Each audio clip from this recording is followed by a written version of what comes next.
Witches, witches, witches, witches!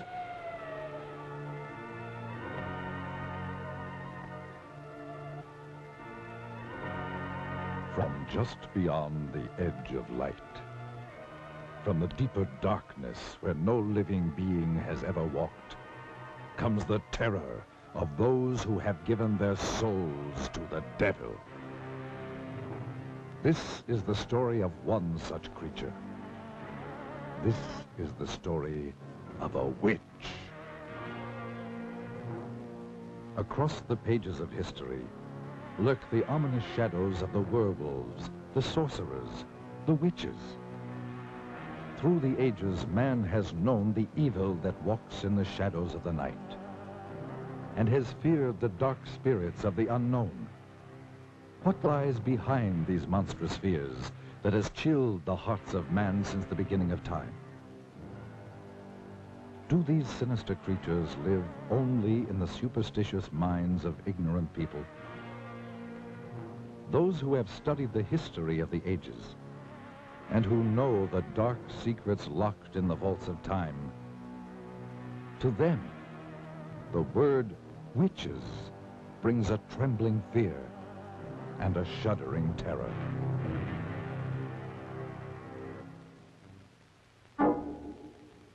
Great minds have sought to explain these things, and in the great museums of the world hang the work of the master artists of another age, giving mute testimony to the horrors of sorcery and witchcraft as they saw it in their day. To tell you this hideous tale, and to better help you understand these murderous creatures, let's go back 500 years, for that will bring us back to the time known as the Dark Ages, when the witches held much of Europe in their black grip of fear. And let us study some of the paintings by the great master artists who lived in the age of witchcraft. And through their eyes and the genius of their art, let us try to understand these strange creatures and the evil forces behind them. In the old books, we read that a witch is one who has given his soul to the devil. To do this, they must renounce God and all other things that are decent and good. It is said that they make a pact with Satan written in their own blood. In return for this evil deed, the devil gave them supernatural powers of magic and evil. They could make their bodies disappear or change into any kind of beast or animal at will. They were given the power to cast their ominous shadows across the lives of others. They could cast evil spells upon their victims, causing them to go blind or lose the use of their limbs, or even lose their minds. They could turn their victims' lives into nightmares of hell. For the devil is their master, and they must go forth upon the earth serving only the powers of evil. The witches would meet in the night at a prearranged rendezvous, usually in old secret dungeons or in the black depth of a forest. These meetings were called sabbats and were always held during the night, for the devil's greatest power was believed to be from sundown to cockcrow. And many of the finest paintings by the great artists of that period tell the story more eloquently than words of the strange and evil things that took place at the sabbat. The witches would appear for this sinister ritual in the form of all kinds of hideous creatures, such as beasts or birds, or half beast and half human. They would begin by celebrating what was known as the Black Mass, which was always conducted by some ex-leader of the church who had renounced God to serve the devil. The Black Mass will live in infamy forever. For here, some of the most terrible criminal acts took place, such as the slaying of children whose warm blood was offered up as a sacrifice to Satan. Then their bodies were thrown to the dogs or roasted and eaten by the witches. Following this ritual, the entire gathering would throw themselves into the most depraved orgies of filth and obscenity conceivable to the human mind. But to these evil, perverted creatures, it was all terribly exciting, and it provided an excuse for their unbridled lust and perverted sex. The fact that it had to be carried out in utmost secrecy made it all the more thrilling. Yet those same evil, murderous creatures who changed their bodies into all sorts of hideous beasts and engaged in those unbelievable rituals by night, lived by day as ordinary human beings, such as shopkeepers, housewives, or farmers. And as the years went on, the witches continued their murderous assault upon the people. And it is said that they called forth all the legions of the dead to battle for the souls of the living. For this is the goal of the devil. From the beginning of the 13th century through the 18th century, witchcraft ran rampant through Europe and was practiced with all of its blasphemous and obscene rituals. So, the Middle Ages became the Dark Ages, the age of witchcraft, the age of fear. But men and women who still had the courage to fight did so with all the weapons they knew. And after 5 centuries, the tide of battle turned. In many European countries, the practice of witchcraft was made a capital offense. Rulers decreed that their countries must be freed of this terrible scourge, and that all convicted of practicing witchcraft must die. Armies were called out to hunt down the witches. The fear was so great that entire villages said to be infested by witches were put to the torch. The old records tell of flames rising high into the night sky and hideous creatures streaking across the burning heavens, screaming foul obscenities. When confronted with death, many of the treacherous witches confessed to the most hideous crimes. Even the hardened soldiers who were trained to kill turned away sickened by some of their terrifying confessions. One group of witches alone confessed to the murdering of over 2,000 babies and small children, bought from the brothels and slums of the big cities. At last, the witches were no more. Old superstitions and taboos had yielded to the powers of light and knowledge. We, who live in the light of the 20th century, see the witch only in fantasy, as a hideous old woman sailing through the night sky on her broomstick. We are certain that these murderous creatures who walked the world in the Dark Ages, committing their atrocious crimes and casting their evil spells, never really existed, except in the twilight zone of the mind. But are we mistaken? From deep beyond the edge of light, from somewhere out there beyond the grave, beyond the dimensions of life, do these ominous creatures still exist? Let us see.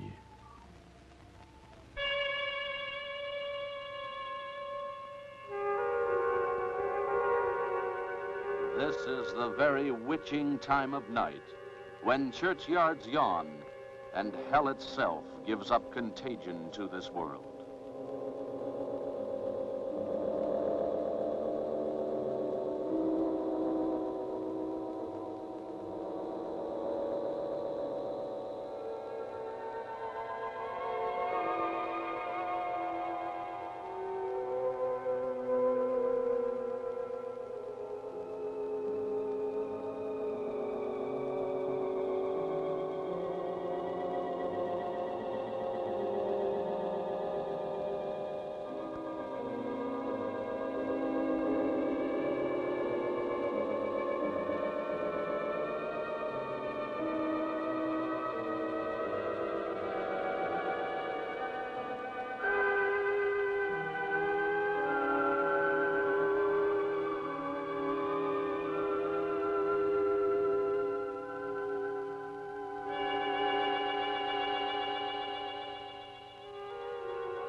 If I could have known of the strange and haunting experience that was waiting for me, I never would have driven any further into the hill country of central Texas. There are those who say that it was all a dream and that it didn't happen at all, nor could it happen in the 20th century. But I tell you, it happened.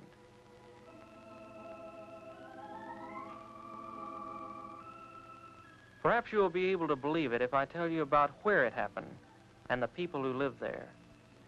To begin with, it was early spring, and there are few places in the whole world as lovely as central Texas in April. But this is not the Texas of cowboy lore, for here, snug in a green valley rimmed by evergreen hills, are trim, clannish, thoroughly German villages. The German settlers came in 1846 seeking religious asylum in America. The green hills, the rocky slopes, and clear rushing streams reminded them of the hills beside the Rhine. From limestone outcroppings in the encircling hills, they built their thick-walled homes, most of them still standing, mellowed to amber by the sun, still occupied by descendants of the settlers. And they have kept the faith that made their grandfathers brave sickness, isolation, and Indian raids, so that it be kept alive. A characteristic of the valley is the great number of bells, church bells, the Abendglocken with evening bells. And there are the school bells which have rung for 100 years, calling the children to schoolhouses that were built by their great-grandfathers. Though English and German are spoken interchangeably, German is taught in the schools and is still the language of social contact and of the home.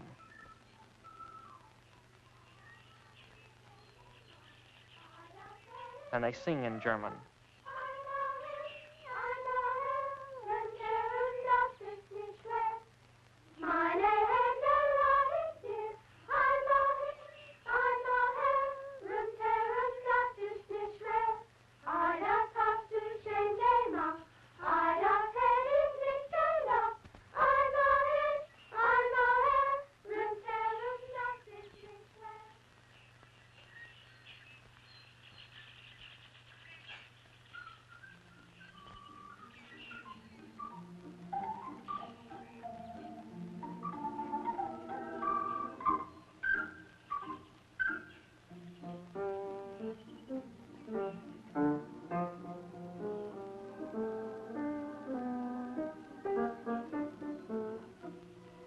Yes, this was spring, the time of Sangerfest, the singing festival. I was trying to get to the village of Luckenbach, where a singing festival was in progress.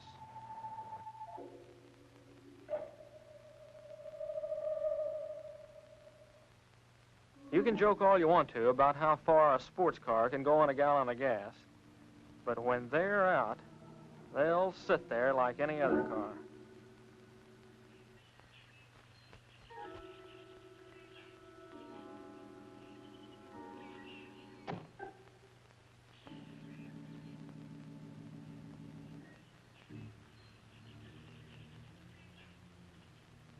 I was already late, so I decided to leave the car and walk into the village. This was the last day of the singing festival, and the last day I could take away from college. I was writing a thesis on the early Germans in Texas, and the festivals were important to my research. As I walked through the countryside toward the village, I thought to myself how lucky these people were to live in such peace and unspoiled beauty. And yet, as I approached the old Burr Mill on the outskirts of the village, an ominous feeling crept over me. It seemed as if the dark shade trees above the mill race were about to swallow me up and take me back 100 years, as indeed they soon would.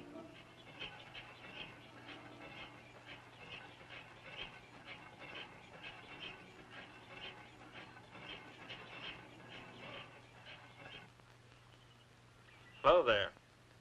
Wie geht's? I'm looking for a place to stay for the night. I wonder if you could help me. Schönig sehen, mein Bruder Hans. Good beer, Wiener Schnitzel. Sounds good enough for me. Kirska. Her name was Kirska. It was a pity that such a lovely creature would be the one to tell me that I was too late for the festival. She was dressed in a costume of the old country and had taken some village children to the festival. She said that her grandfather would be glad to have me at the inn.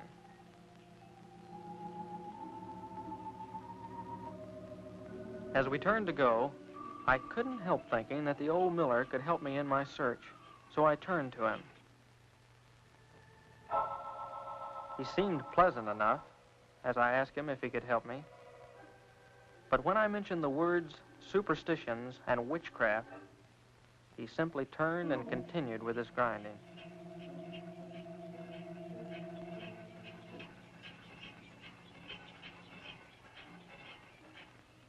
I dismissed the old miller from my mind as overly sensitive, and we started walking through the village toward the inn. I tried to ask Kirska questions about the village, but she was interested in what she called the outside, what it was like at college, what kind of clothes were being worn by girls her age. Suddenly I realized that I was out of place in this village, with its century-old homes and clean-swept walks.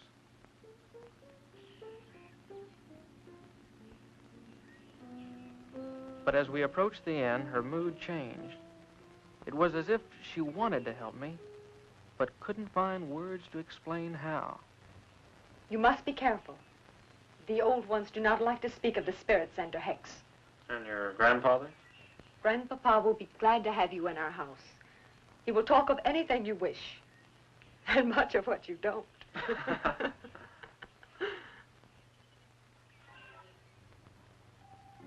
That evening, after a good German dinner by the fire, Hans Schunig, the innkeeper, puffed on his pipe and tried to find words to answer my questions. Ja, mein Bruder, the Miller. The villagers, they are afraid to talk of those days when the spirits were about our belly, especially the Lukenbach witch. The Lukenbach witch? I think I talk too much. Surely after all these years it would be nothing if you told me. I will help you when I can, but we must not talk of the witch. But I promise you, I'm not going to say anything to anyone. I'm just interested Good in luck. I had just about given up hope of any help from anybody. Come in.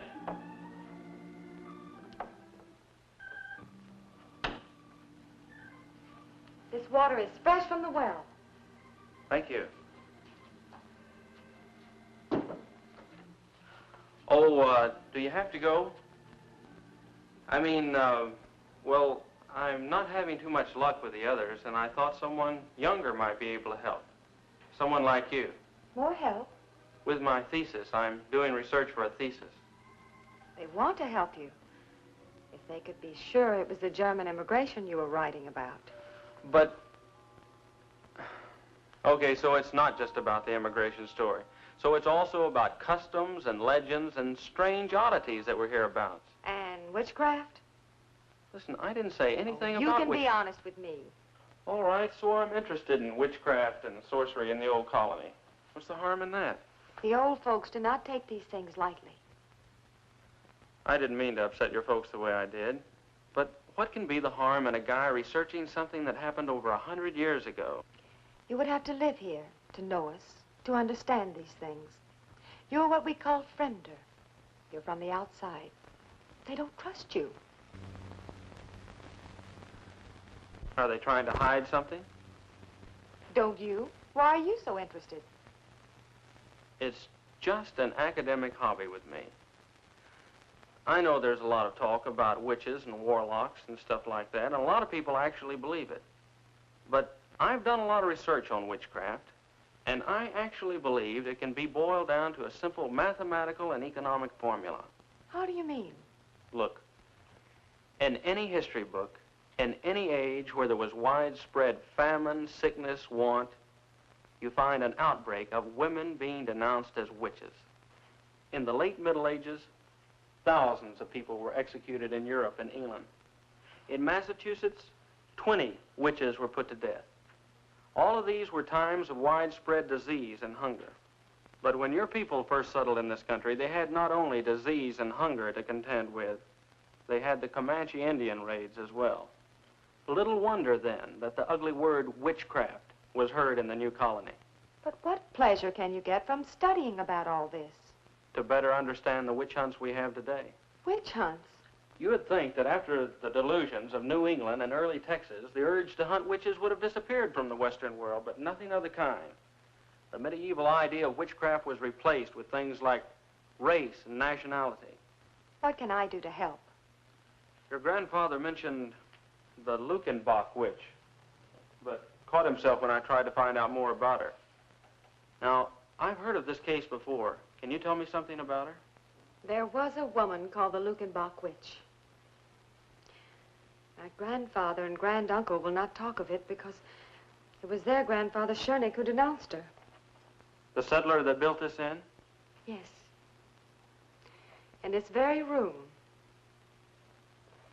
In that very bed. Don't leave now. I have an old book, very old, which will tell you all about it. But you must not tell the others about the book. You have my word. I'll just be a minute. Kirska. Yes. You have the sweetest smile. Is that what the college boys are telling all the country girls this year? No, I really mean it. I believe you. It's just that I don't ever really notice anyone until they get a little bothered and light up like a candle. You know, with your German good looks set off with something simple and black, you'd look like a little cameo. I'd better hurry.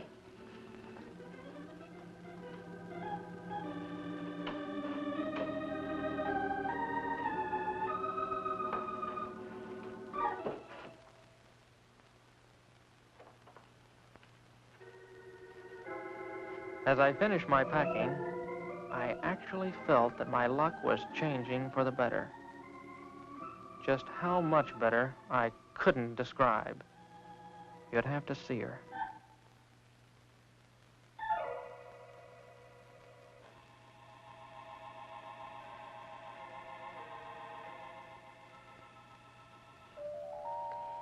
You said something simple and black. I did? Oh, yeah, I did. Shouldn't you close the door? Yes. Yes, of course.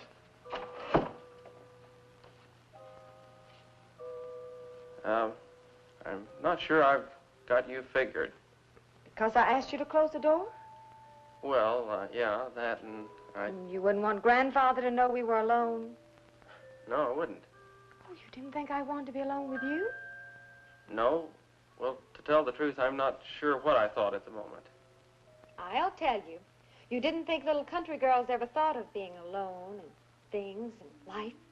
But, Well, who knows more about life and things and being alone than farm people? Well, It's just that farm people don't talk about it too much.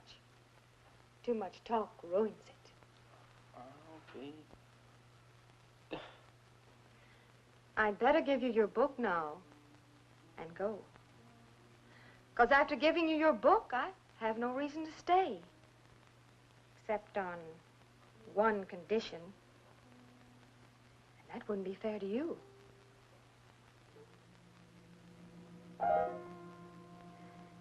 Good night, Friender.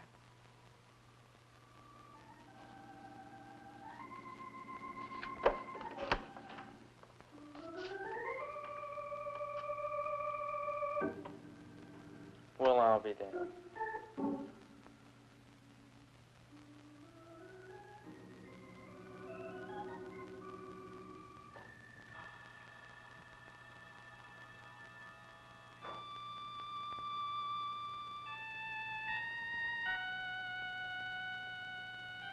The early Germans in Texas. To understand and properly know how witchcraft and suspicion raised its ugly head in the early colony, remember that in the first year of the settlement, typhoid, sleeping sickness, and other bitter hardships were climaxed by an epidemic that took the lives of 200 of the 600 settlers. The villagers looked for someone on whom to blame the troubles.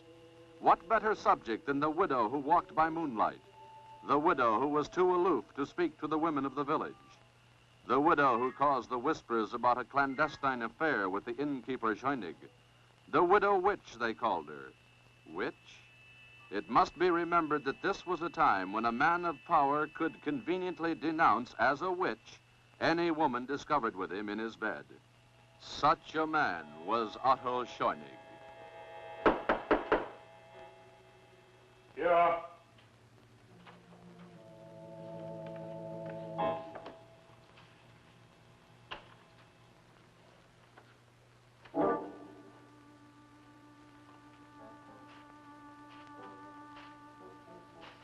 Well, Otto? Well, widow? What excuse is it this time, Otto? What excuse? I have asked you to give me more time, woman. I have given you time enough. You must decide between us.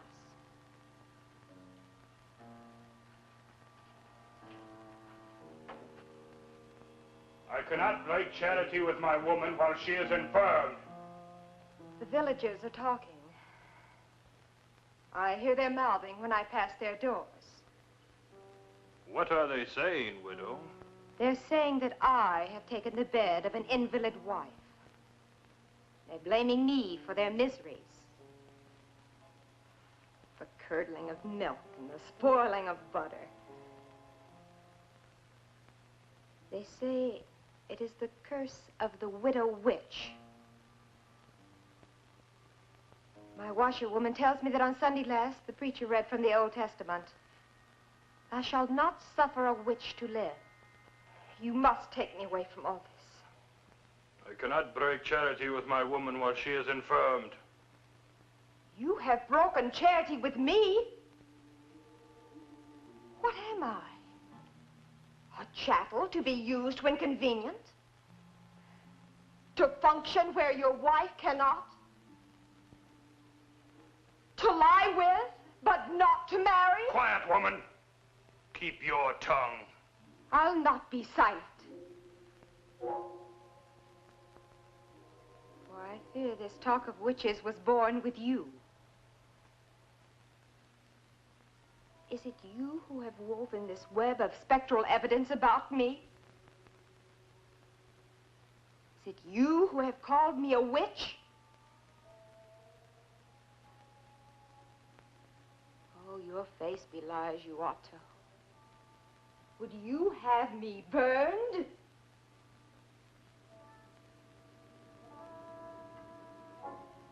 Yes.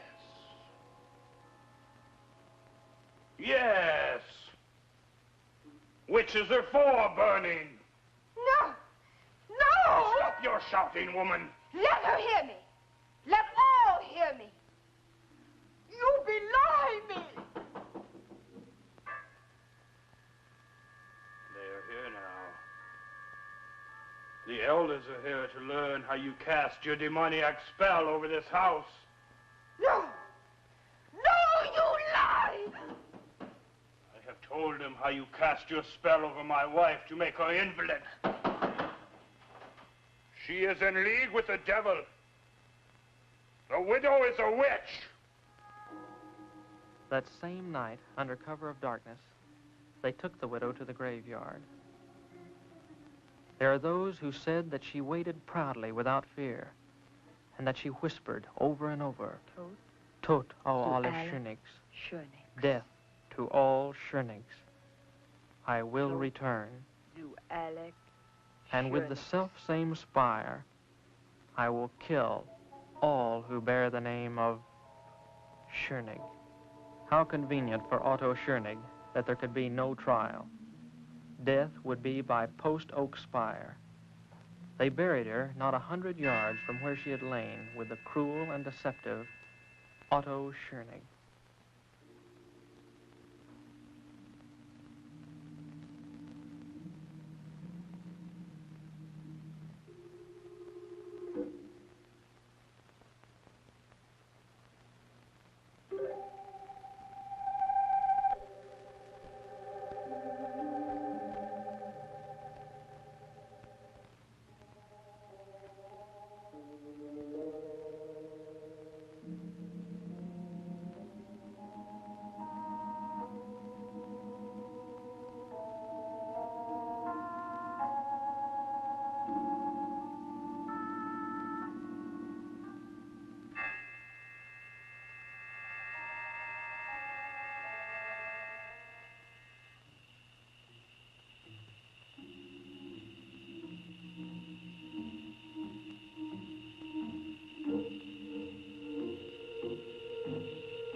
there it was, the mummified face of the widow, with eye sockets staring.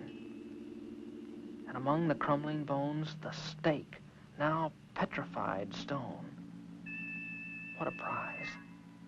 If I could but take the stake, and the temptation was too much.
and won by water.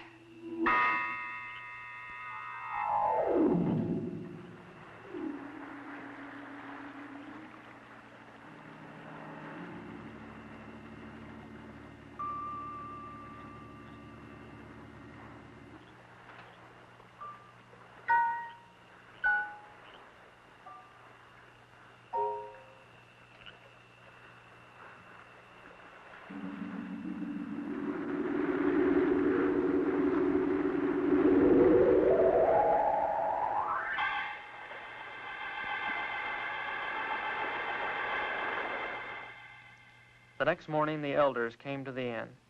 They had fished the body of the miller out of the blood-soaked mill pond.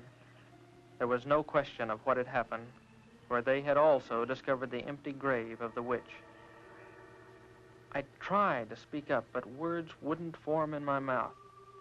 This was all a dream, I wanted to tell them. This thing didn't happen. But as the elder continued to talk, the sudden realization came to me that it was true.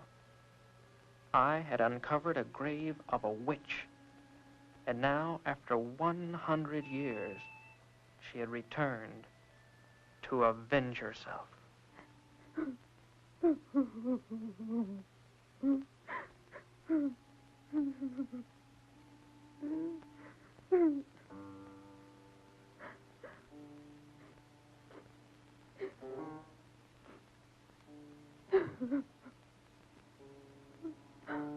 The elder warned that no one should leave or enter the village until the witch be found and return to her grave. Surely the witch would not stop at one death. Where would she strike next? The only two villagers with the name of Schoenig were the innkeeper Hans and Kirska. As the moon rose, we did all we could do. Bolt the shutters and wait.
And won by fire.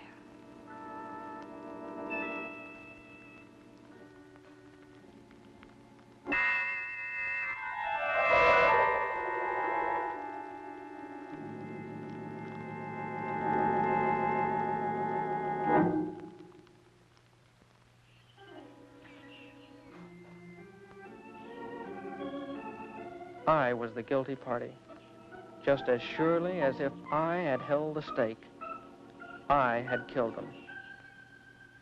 I could no longer contain my guilt. And yet, some kind of power kept me from speaking up. It was as if I was hexed by the witch herself. I made up my mind to find the witch and stop the killing. The librarian must have wondered at my strange questions. Under the guise of research, I asked her if there was some place people could hide in the hills by day, maybe some place where they went to during the Indian raids. Yes, she could help me. There were some caves downstream from the mill. I had my information.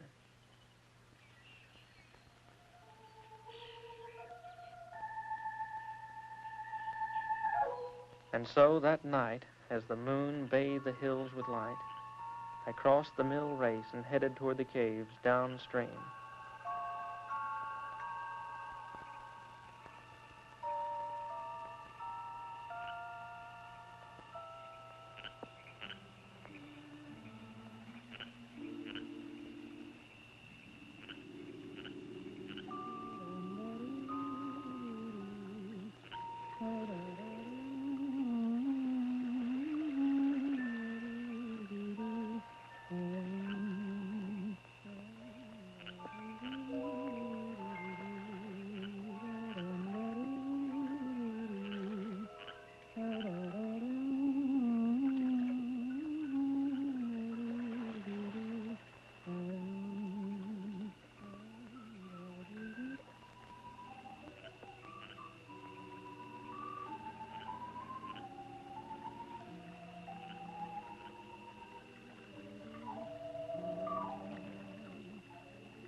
As I watched, fascinated by this beautiful creature, I couldn't believe that here was a vengeful witch who had murdered 2 and was sworn to kill a 3rd. For a moment, I felt sorry for her. This lonely nymph, whose friends were water snakes and the moon. And she seemed to know every sound of the night.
As her eyes met mine, all thoughts of capture or punishment of the witch drained from my mind. I was helpless. Her power and beauty engulfed me, and I found myself completely obeying her will. I followed quietly as she picked up the gown she had torn from Kirska's back.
One by water, one by fire,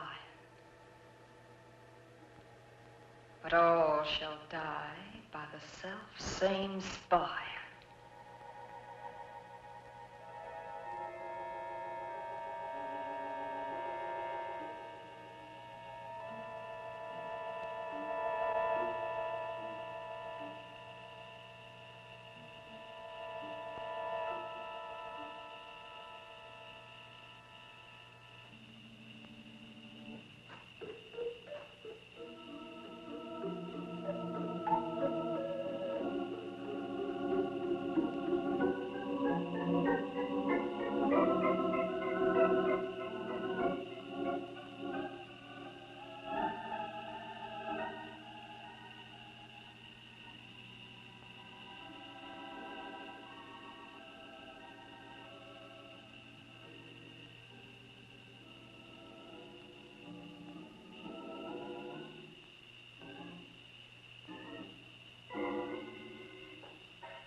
Later, in the cold gray light, I spread the dirt over the widow.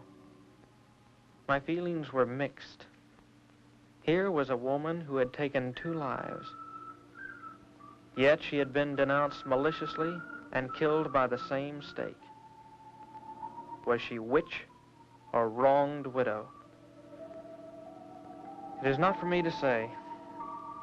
I am only glad that her tempest is over and she has returned to her 100-year sleep.